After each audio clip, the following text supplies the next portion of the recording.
Good morning, everyone. Welcome to the first course in source coding.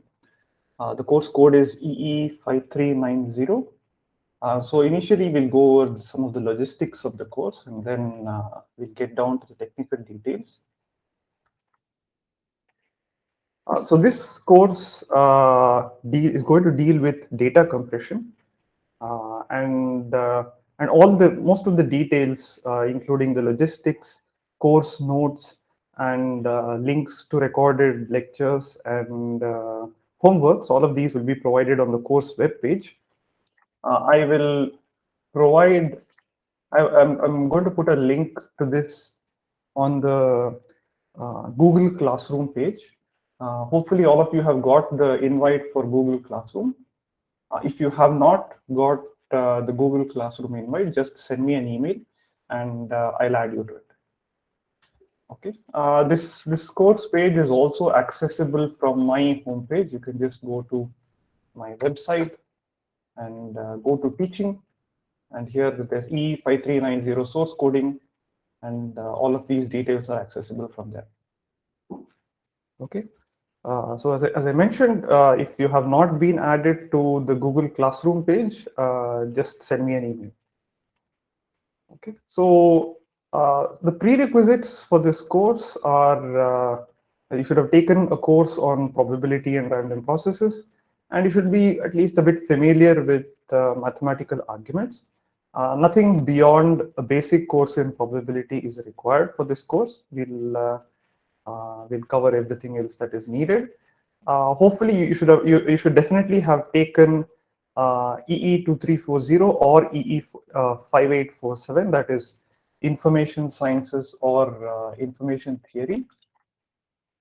And you should have some programming background, either in Python or C or C++. Any one of these languages is fine. All right, so classes, of course, will be online and will be held on Google Meet. So you're expected to attend classes regularly, participate in class discussions. There'll be, during the class, I will give some surprise quizzes. So in case you're not able to attend a particular class due to some reason, you should let me know in advance. If you do not let me know in advance, then please do not expect any sort of a makeup quiz. There'll be homework assignments, maybe 2 or perhaps 3. And at the end of the course, you're expected to present a paper or a demo. So I'll give more details about this in a while, but some tentative topics are also available in this course homepage. All right. So this is sort of the tentative assessment plan. There's some percentage, 10% for attendance and class participation. There's some weightage for the in-class quizzes, and homeworks will cover a bulk of the grade, and then there'll be a paper or a demo. So most probably we won't have a final exam since everything is online. So there'll be a paper or a demo. And all right, so classes are of course going to be held in slot E. Since this is a large class, I don't think we can have a change in the slot. There are around 40-50 students who have registered, so probably it will not be possible to entertain a request for slot changes. All right, so we'll mostly follow this textbook. It's called Elements of Information Theory by Cover and Thomas. So we did follow this textbook, at least for a part of the information sciences or information theory course. Hard copies are, of course, available in the library. And of course, you can also get this on Amazon or whatever. And I'll also be posting some the handwritten lecture notes or the other lecture notes as and when needed. Okay, and you can find the syllabus and the tentative schedule over here. Are there any questions related to the logistics or grading or anything else?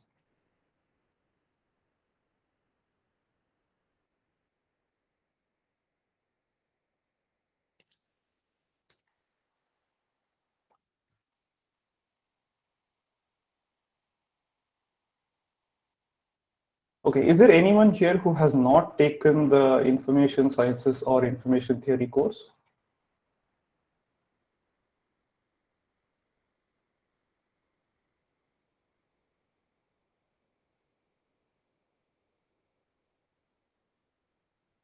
Okay, that's good.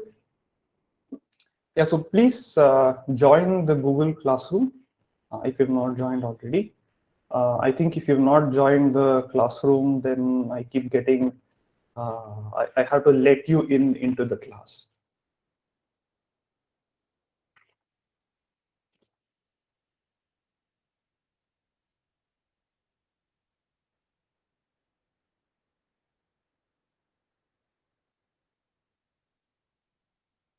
Okay, so we went over the logistics. So let's go down to the actual technical content of the course. So this course is all about data compression, and we'll study data compression in two contexts. One is what are the fundamental limits of data compression? How do you model the problem? And what is the best that is theoretically possible for data compression of a source? And also we'll go into a lot of detail into the algorithms that are involved in modern data compression algorithms, right? So if you take any let's say text compressors like zip or rar, all of these at the heart of all of these there are some basic algorithms, and we look at these algorithms in detail. We will analyze the performance of these algorithms, we'll get into the details of the algorithms and see how these are actually implemented in practice. All right, so you've seen data compression at least at a very brief level, at a very high level in the information theory or information sciences course. And so we'll get into the details of this in this particular course. So recall that when we talked about data compression in the previous course, we had a probabilistic framework. We have, of course, we have this problem of data compression. You have a large file, and you want to somehow compress it to give you a smaller file. The ultimate goal of data compression is, after all, to save space, right? So, but then, in order to solve this problem, it is not possible to do so in full generality. So we need to make some assumptions. We need to model the problem in some particular form. And for this, we assumed a fundamental assumption that we made and that we will continue to make is that the source or the file that we want to compress uh, follows some kind of a distribution. So we model this as a random sequence distributed according to some probability mass function, and that this probability mass function is known to us. So for us, our raw file or the source that we want to compress or the file that we want to compress is going to be modeled as a sequence.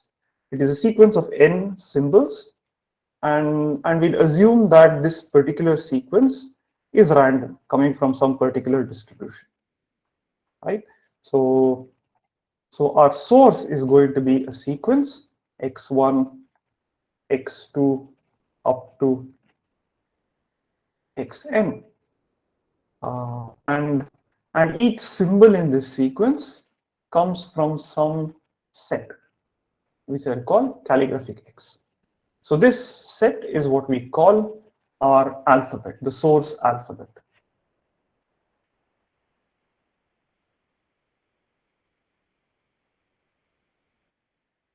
All right.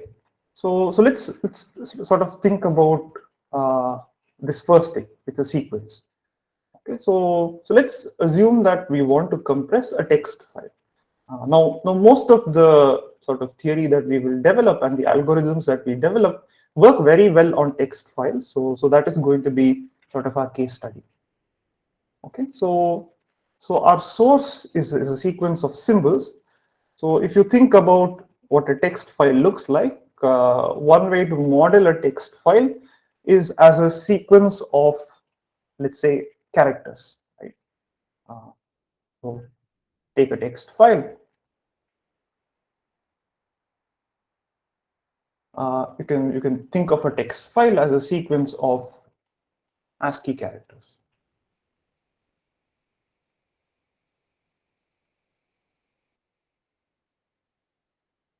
All right. So in this case, our source alphabet is basically the set of all ASCII characters.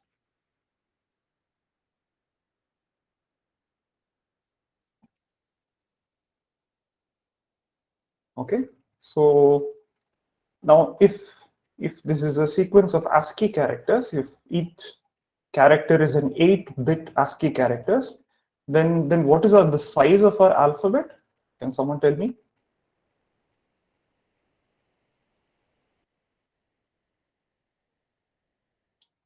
2/8.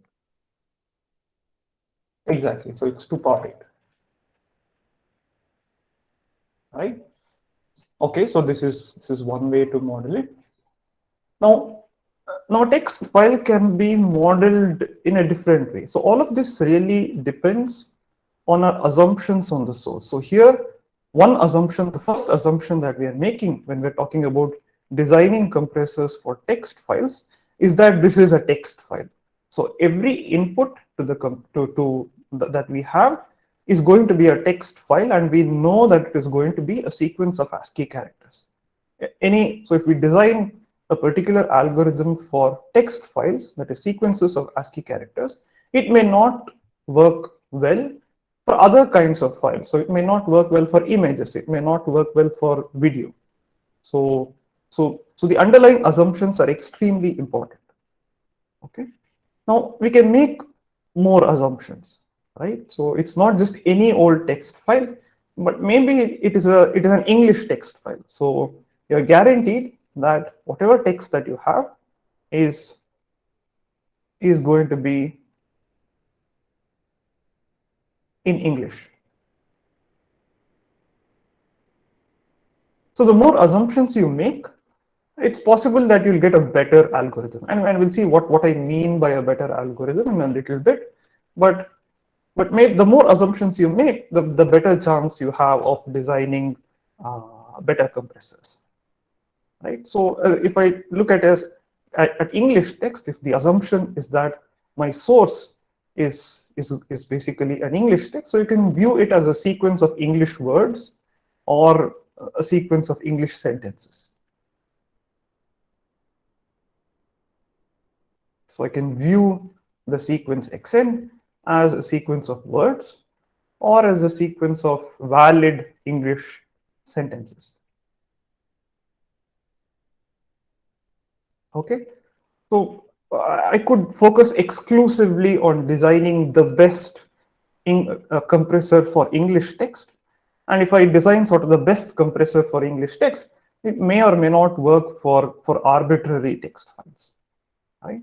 Now, the same text file, if I know that it is English text, it's a sequence of words or a sequence of sentences, but at the same time, it is also a sequence of ASCII characters.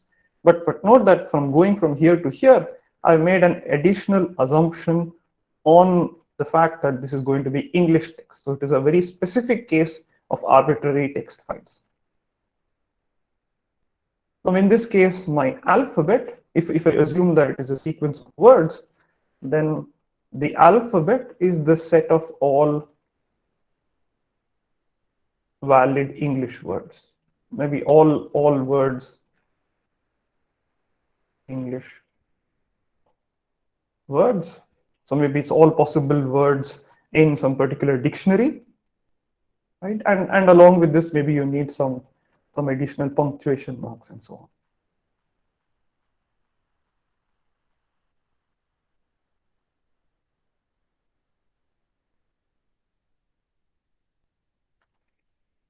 All right. So this is a case when I'm assuming that this is English text. All right. Now, if I know that this is English text, of course, it is a sequence of words. Let's make this assumption that we are trying to design the best compressor for English text. So this is a sequence of, let's assume that this is a sequence of words or a sequence of English sentences. Okay. So firstly, this guarantees that we know what the alphabet is. It's only going to be a word from maybe some particular the English dictionary, right? And it could have punctuation marks. So this is my universe, right? But in addition, if I know that this is English text, it is not any arbitrary sequence of English words, right? It has to make some sense, right? So the words have to have. It's not some jumbled up mixture of English words just thrown in, right? So the words put together have to form a valid English sentence, and the sentences put together have to be coherent in some form. They have to have some meaning. So this implies that the file that we want to compress or the English text that we want to compress has some kind of a structure, right? So if we take the example of English text,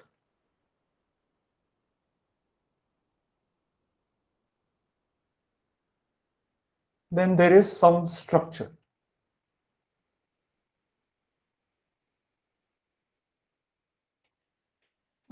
Right? Because the sentences have to make sense. So the question is, how do we model structure of the English language? Now, it turns out that the structure can be well modeled by a random process.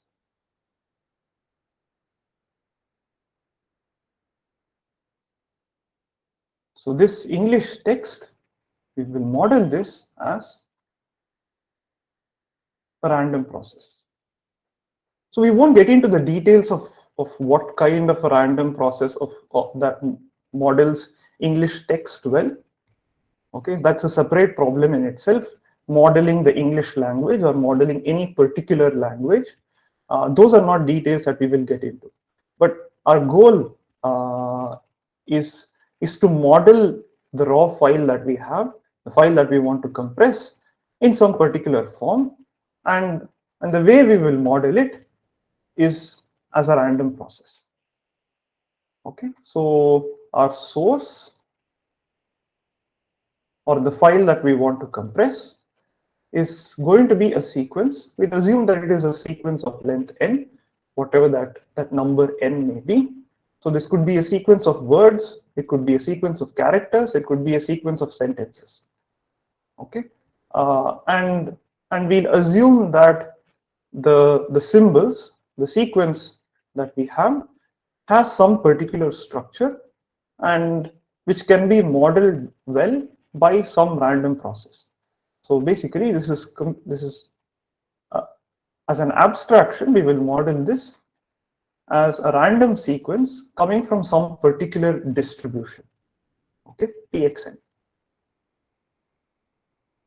So and now we'll sort of zoom out of the problem. So we'll assume that somehow we have modeled English text.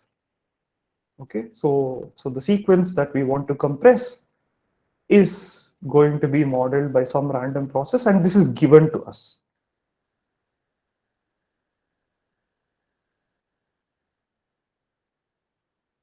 Okay, so our fundamental assumption is going to be that the model for the source or the statistical description for the source is given to us, and from this information, our goal is to design a good compressor, whatever I mean by a good compressor.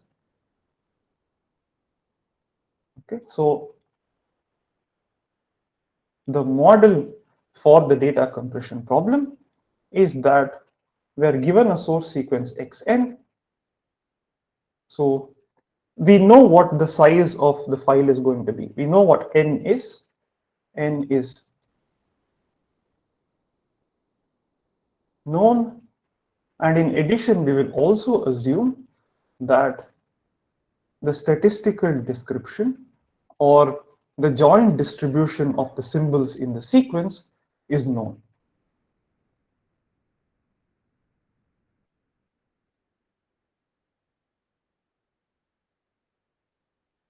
Okay.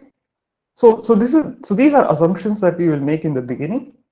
Towards the very end of the course, when I'll discuss some algorithms, we'll see that this assumption over here can be relaxed. We don't really have to know pxn, because after all, if someone just gives you a text file or an ASCII file, no one is going to give you the distribution along with the file, right?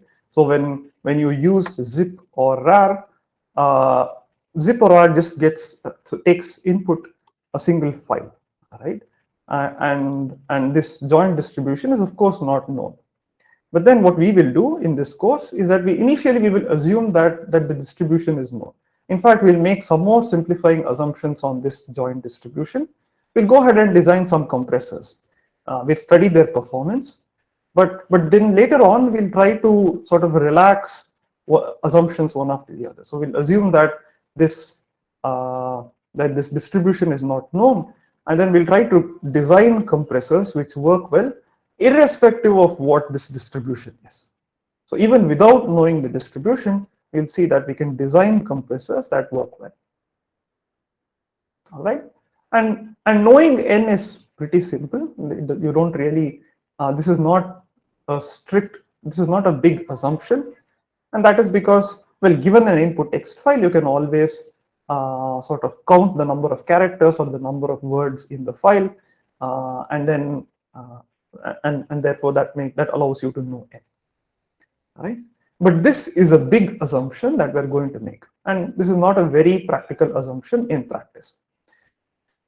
But then we'll see that there are ways to work around this. There are ways to sort of estimate the distribution, and we'll see how that factors into the problem of designing a good compression algorithm.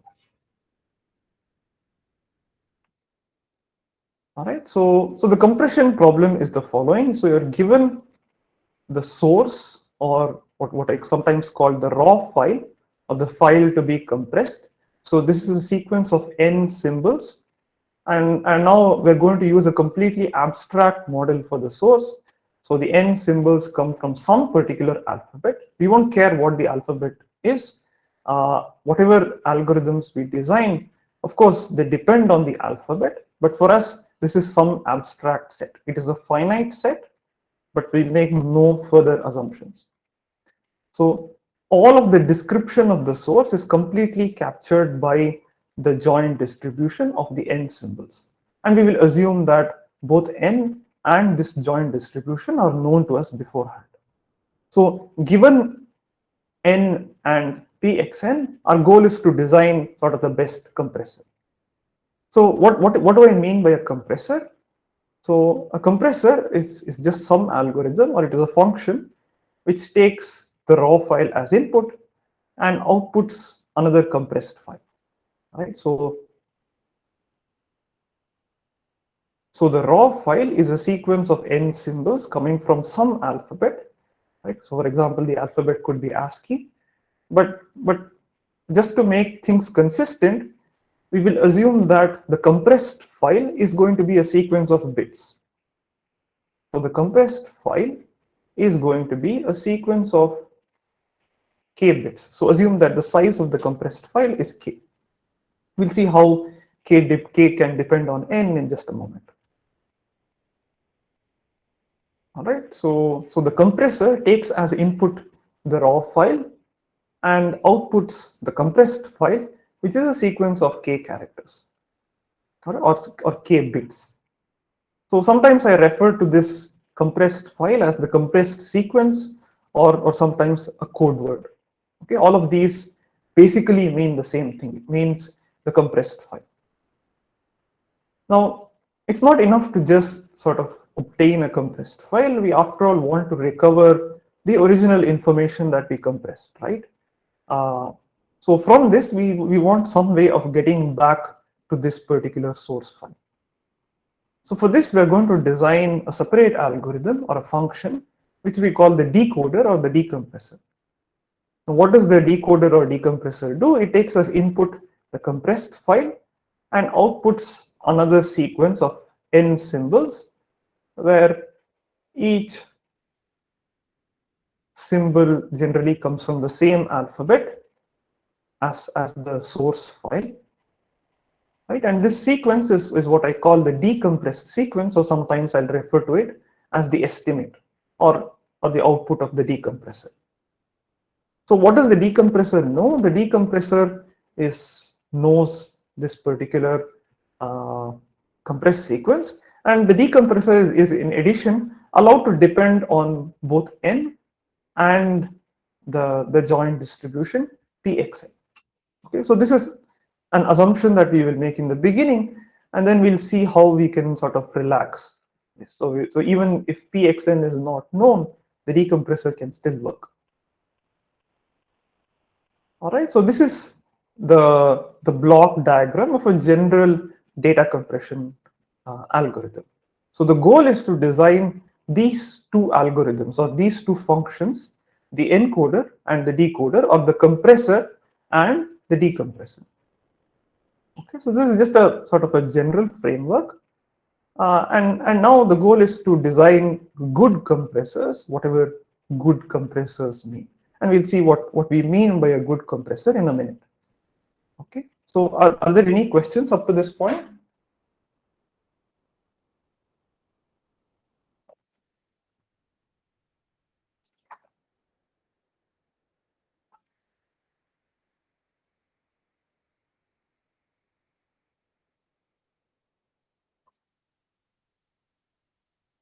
Any questions?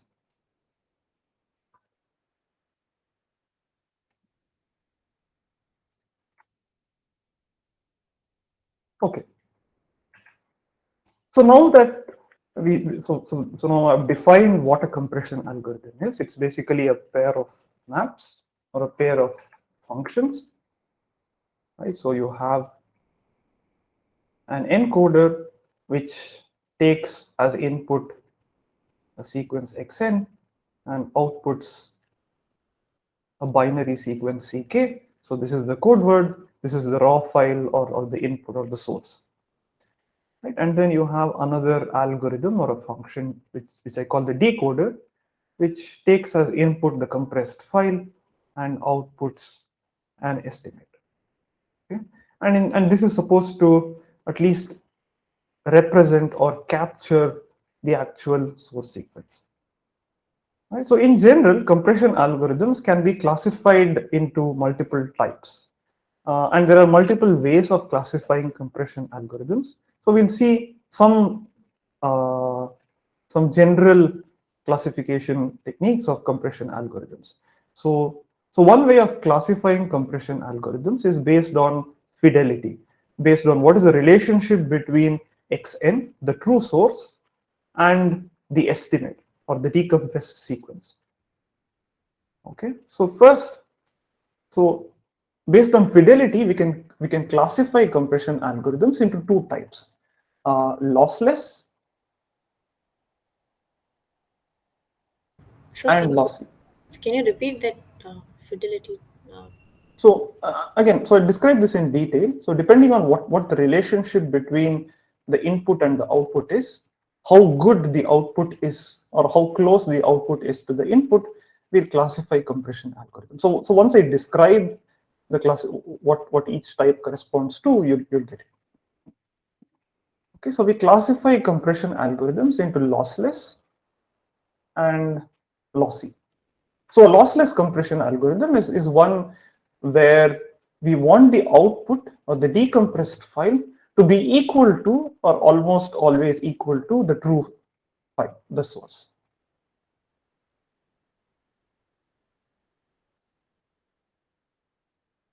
So lossless compression is, again, these terms are generally not fixed. There's a slight abuse in the usage of this particular terminology for lossless compression algorithms. So in general, you can further classify lossless compression algorithms into two types. One, zero error lossless compression algorithms, where basically this is what zip or rar would do.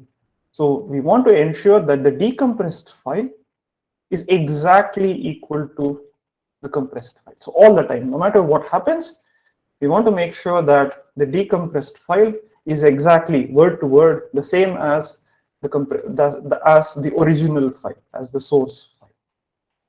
Okay, and this is very commonly seen in text compression.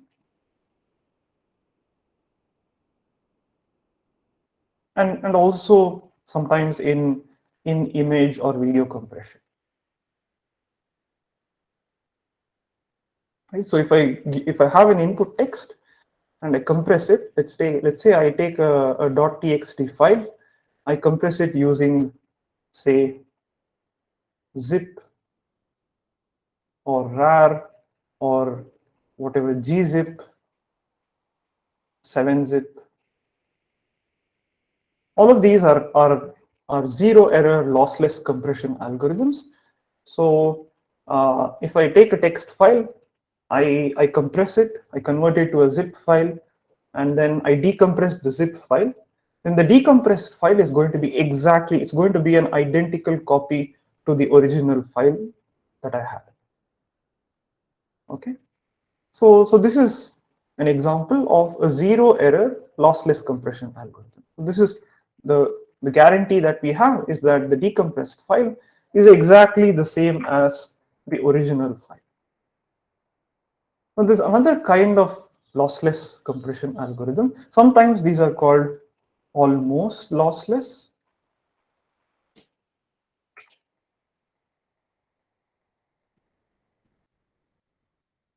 or lossless compression algorithm with vanishing error. So these are not zero error. What we want is that xn hat should be equal to xn with high probability. So we want to ensure that, remember that the source sequence xn is a random sequence, right? So that was our assumption on the source. So an almost lossless compression or a lossless compression algorithm with vanishing error probability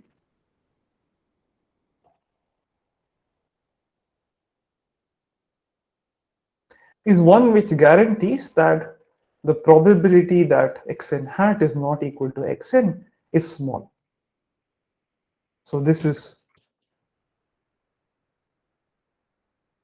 small, and formally it is one where this probability, called the probability of error,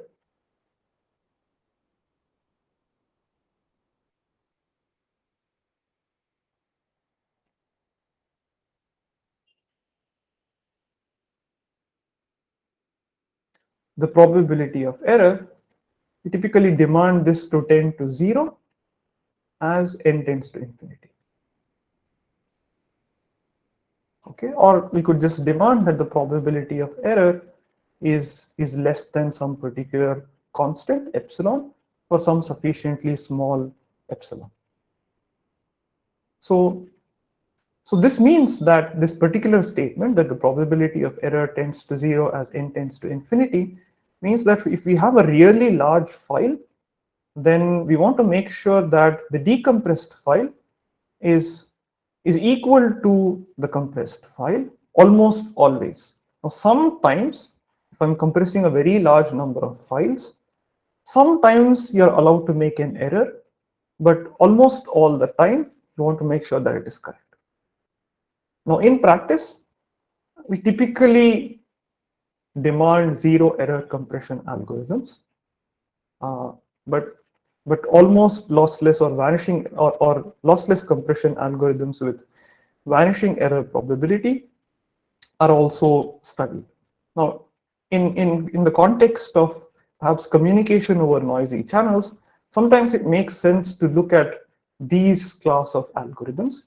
But then if for purposes such as storage, we almost always look at zero error compression algorithms, where you have the guarantee that the decompressed file is exactly the same as the actual source. Any questions over here? Sir, so Yes. what is the use of this almost lossless or it's like Right. what advantage we are getting over zero error? Okay. What is the advantage?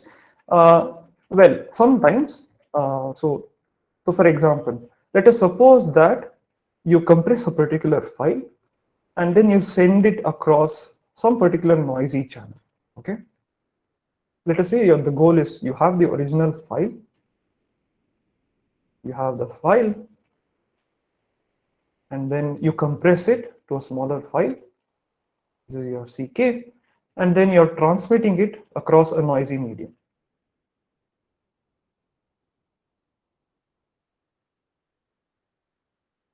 Okay, and once you transmit across the noisy medium, you receive some,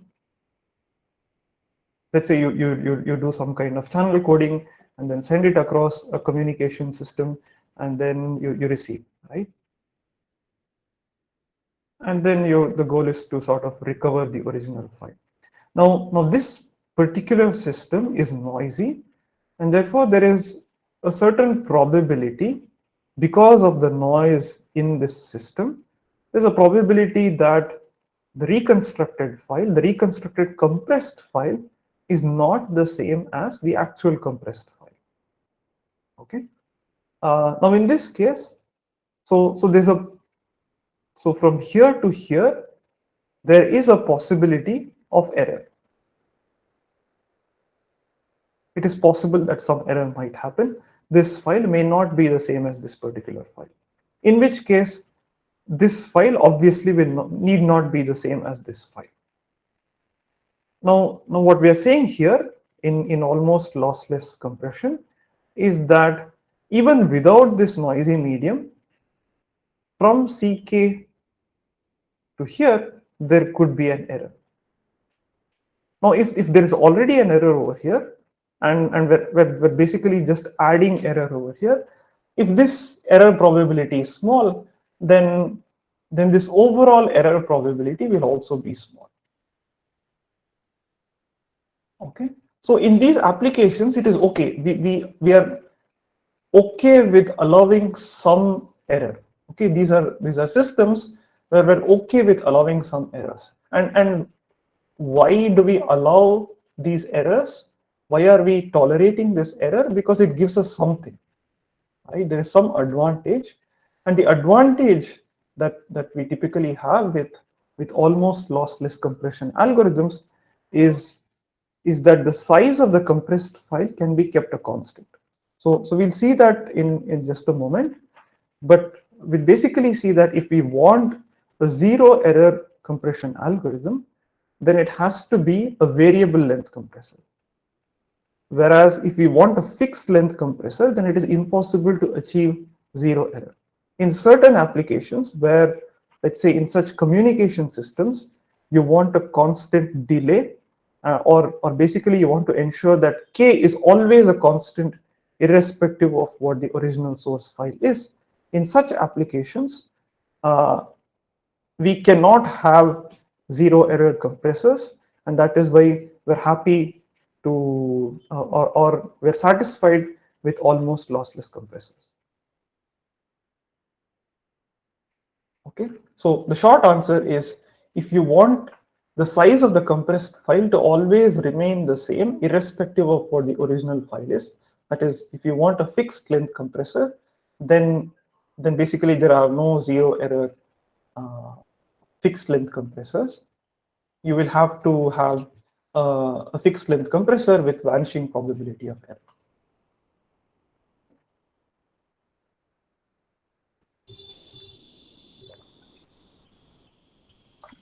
Did that answer your question? Yes, sir. And you said that like error in two stages, like Correct. from xn to ck and then ck to ck hat. Yeah. You said if it is from xn to ck, the error is small, the overall error is small. No. So it's larger. So obviously, what I meant to say was that, okay. So let's assume that, let's say PE1 is the probability that ck hat is not equal to ck. So this is the error introduced by the noisy medium over which we're communicating. There's also another probability of error associated with the fact that because of the compressor itself, so that the decoded version of ck is not equal to xn, right? So the overall probability of error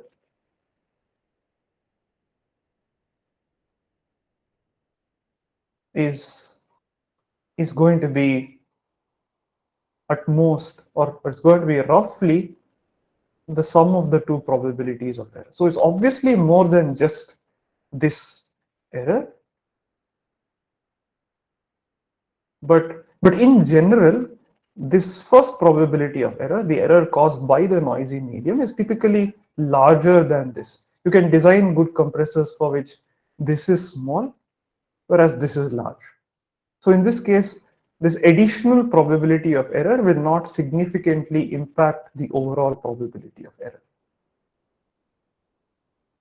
So it's obviously going to be more, but it's not going to be much more. And there is going to be some error in decoding because of the noisy medium.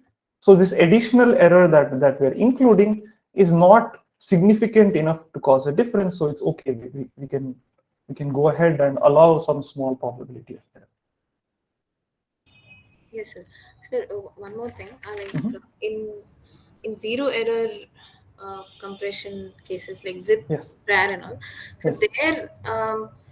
there it is. We will have variable length compressors. Yes. And this noisy medium won't affect it. So it's okay. So you could use a zero error compressor and then send the compressed file across a noisy medium, and that is fine. So in this, if you use a zero error compressor, then the overall probability of error is just this first probability of error, right? It is just PE1. Whereas if I use an almost lossless compressor, the overall probability of error is PE1 plus this PE2, right? Okay. But then if PE1 is kind of a little bit large, and then a small PE2 is not going to make a difference. That's the only point. Okay, sir. So this category in lossless is only from XN to CK. It's only from XN to CK. Okay. Thank you, sir. So this, everything below this is just one scenario where you might want to use almost lossless compressors. But in practice, we almost always look at zero error compressors, and we see that there's a reason to do so. So almost lossless compressors have some nice theoretical properties. These were actually what were studied initially in the context of lossless compression. But then it turns out that there's not too much of a loss, or you don't pay a significant penalty if you demand zero error compressors. All right, so this is studied a lot in practice. Studied a lot in theory, but then in practice, we almost always use zero error compressors. These are very, very rarely used.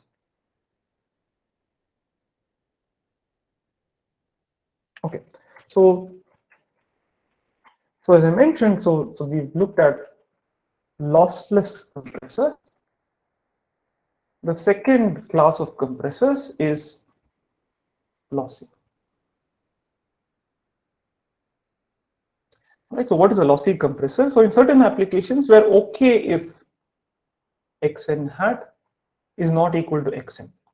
So xn hat could be a bit different from xn. So for example, if you have an image, right, sometimes you're okay if the resolution is not too much. You can tolerate a loss in resolution, but you want the file size to be really small. So for example, if you have a JPEG file, or in the context of images, or MP3 for audio, or MP4 video, Right? So all of these essentially involve lossy compression algorithms. There are plenty of tools. So for example, if you have a picture stored on your phone, let's say a JPEG file, you just took a picture using your camera. Now, this is typically, if you have a reasonably modern phone, then you have maybe whatever a 40 or a 60 megapixel camera. The image that it captures perhaps could be a few megabytes in size, right? So you take a picture using a camera, your JPEG, it will result in a JPEG file, which is a few megabytes, maybe 10 or 20 megabytes, right? If you decide to then share this image on, let's say, WhatsApp or Instagram or something, then when you upload this,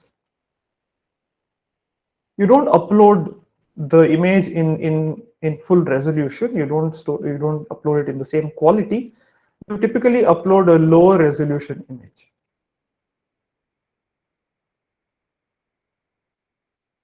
Right? So let's say you upload this on WhatsApp. This image, which was originally a few megabytes in size, is typically converted to a smaller file of just a few kilobytes, right? A few hundred kilobytes. So WhatsApp images are typically lower resolution than the images that you capture using your camera. So so so going from here to here, this is basically a lossy compression algorithm, right? So you're okay with losing out on quality, but then it still captures whatever you need about the original image, right? So typically, when you're okay with lower resolution images, you're using a lossy compressor. So in this case, xn is not equal to xn hat, but then it is a close representation of xn. So, but how do we measure whether these two are close to each other or not? These are measured using some metric, which is typically called a distortion measure. Xn should be less than or equal to some particular quantity, some delta. So this is called. So you specify a distortion measure.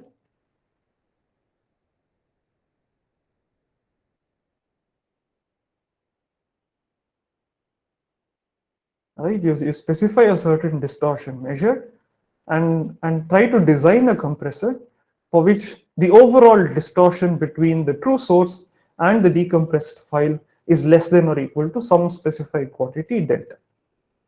Okay, so this is what I mean by lossy compression, and depending. So if you have a larger delta, if you're allowed a larger distortion, then the compressed file size could be even smaller. All right, and so there is this trade-off between the distortion and the compressed file size. If you're allowed a larger distortion, then the compressed file size could be made smaller.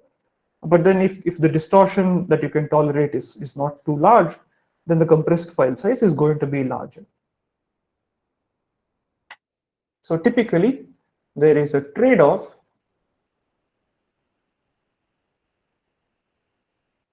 between the compressed file size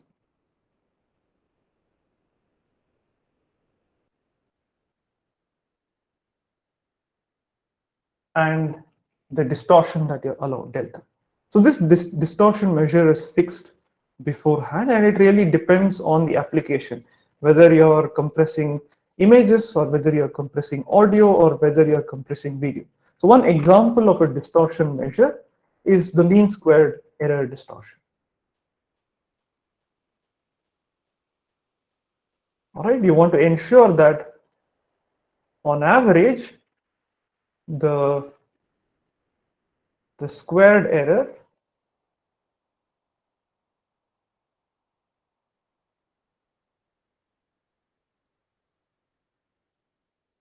All right, so this is as small as possible.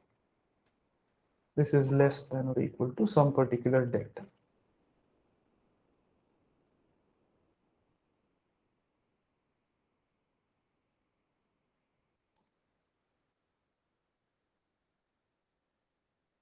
Right, you want to ensure that this is less than or equal to delta. So this is called the mean squared error distortion.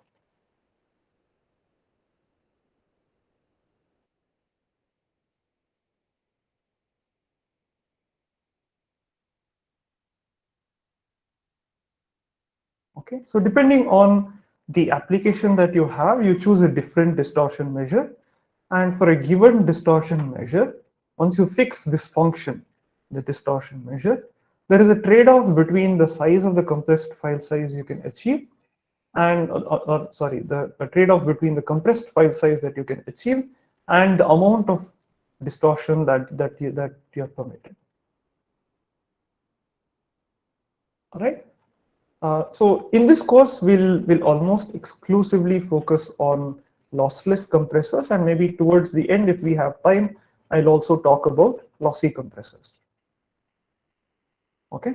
Any questions so far?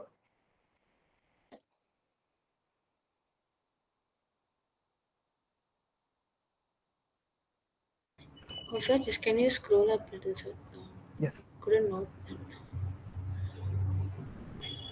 Sir, this trade-off between compressed file size and Delta, that is the amount of distortion that you can tolerate. okay. Right? Or in other words, let's say if you're compressing images, then what resolution do you want? Right? If you want a high resolution image, then if you want to ensure that, let's say you're uploading a file on WhatsApp, even there are some settings that you can choose to say that you want you want to upload a high resolution image, or you're okay with uploading a low resolution image, or you want to upload in full quality, right?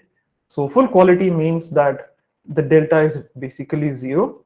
A slightly larger delta corresponds to medium resolution images, and a really large delta would correspond to low resolution images, just qualitatively speaking.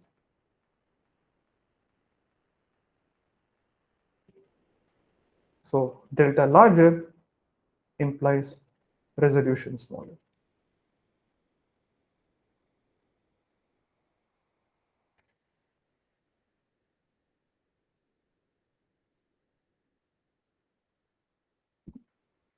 All right. Now, in addition, so that is one way of categorizing compression algorithms. Now, based on the compressed length, we can further classify compression algorithms into two. One is so-called fixed length compressor,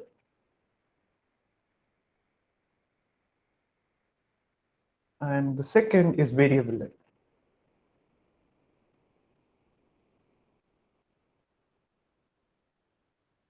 So in fixed length compression, K is fixed. The size of the compressed file is fixed, but it depends on,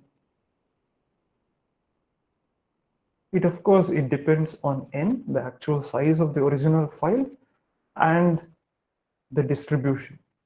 But given these two, once you fix these two, K is fixed for a fixed length compressor.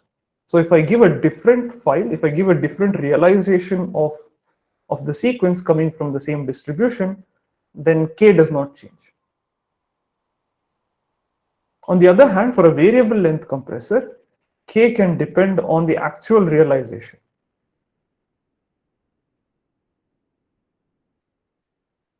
So K can depend on not just N and the statistical description, but also on the actual realization of the file. So for some files coming from the same distribution, K could be large, whereas for some files, K could be small.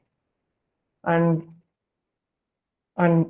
most compressors that we use in practice, that is most zero error compressors used in practice, are fixed length. So your zip or rar or 7-zip, gzip. All of these are variable length compressors. Okay, so in the next class, we'll see some examples of some toy examples of fixed and variable length compressors, and we'll see what it means to be. We'll see that lossy compressors are typically fixed length compressors. Lossless compressors, so zero error compressors are always variable length compressors, but almost lossless compressors, we typically study fixed length compression. Okay, so we'll stop at this point. If there are any questions, I can take them.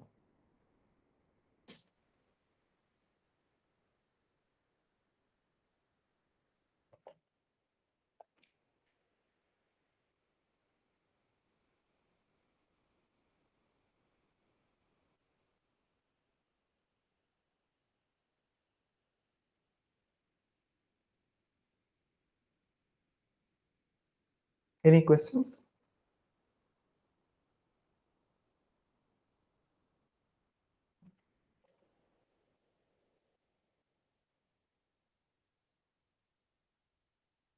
Okay, so if not, we meet in the next class. So see you all until then.